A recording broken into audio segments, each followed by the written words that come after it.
Mr. President, this continues a discussion we've been having for days and indeed weeks and indeed months. Joe Biden is being flagrantly lawless in that he is refusing to impose mandatory congressional sanctions passed by Congress in the Countering America's Adversaries Through Sanctions Act, also known as CAATSA. CAATSA was designed for precisely the purpose of taking away the president's discretion to impose sanctions on Russia in cases where Congress deemed it necessary to mandate them. CAATSA passed Congress overwhelmingly. The vote was 98-2. Indeed, in September 2020, my colleague Senator Wyden wrote a letter that was joined by 10 other Democrats about Russian malign activities. Senator Wyden's letter stated that, quote, Congress has mandated a broad range of sanctions tools, and it is long past time for the administration to send a direct message to President Putin. The letter continued, specifically citing the sanctions mandated provided for in CAATSA.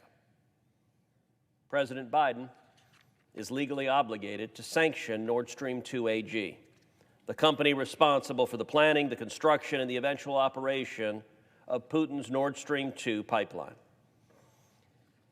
Nord Stream 2 AG has committed acts that require the imposition of these mandated sanctions under CAATSA Section 228.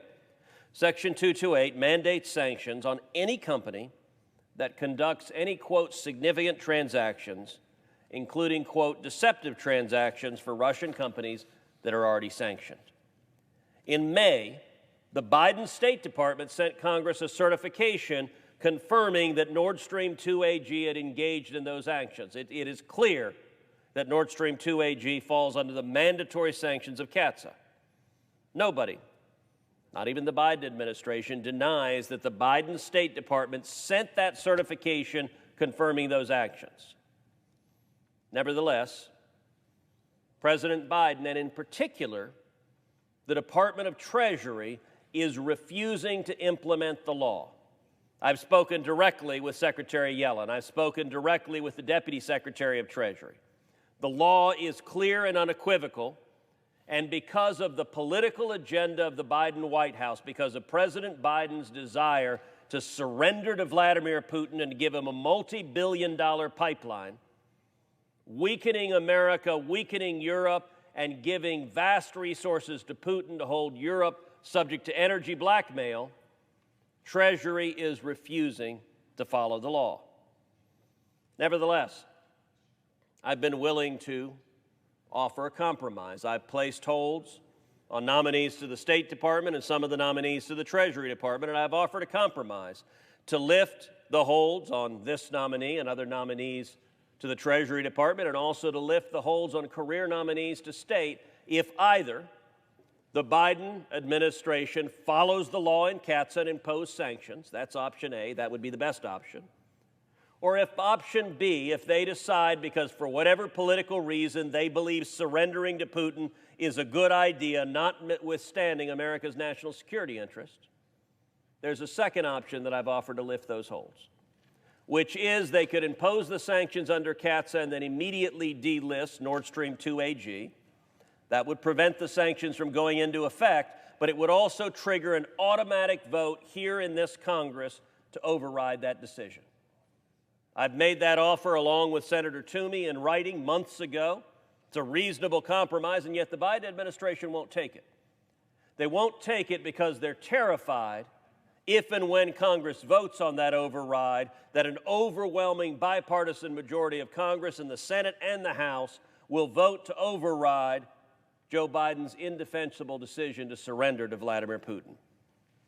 Nonetheless, in the spirit of reasonableness, I'm happy to offer the senator from Oregon the same deal, or a similar deal at least, right here and right now. There is a bill that I filed that imposes CAATSA 228 sanctions on Nord Stream 2 AG. Every Democrat in this chamber has supported sanctions on Nord Stream 2. In a moment, I'm going to ask for unanimous consent to pass the legislation simply mandating that the Biden administration, that the Treasury Department, and this is a Treasury nominee that we are discussing, follow the law. If the senator from Oregon will agree to my unanimous consent request and that bill passes the Senate, I will not object to this nominee if the senator from Oregon is willing to accept that, because that will move the process along. The objective is to stop this pipeline that strengthens Putin, weakens Europe, and weakens America. And indeed, if we pass the legislation mandating the CAATSA sanctions, I won't object to this nominee. When that legislation passes the House, I'll lift my hold on another Treasury nominee. And when the President does the right thing and signs it into law, I'll lift my holds on all the Treasury nominees.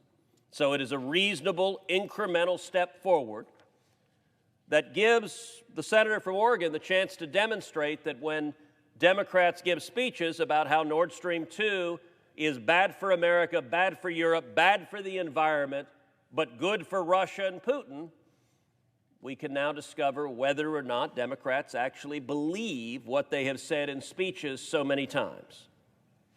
Therefore, I ask that the senator modify his request so that in addition to confirming the nomination, and as if in legislative session, that the Senate proceed to the immediate consideration of S-2894, which is at the desk, that the bill be considered read a third time and passed, and that the motion to reconsider be considered made and laid upon the table.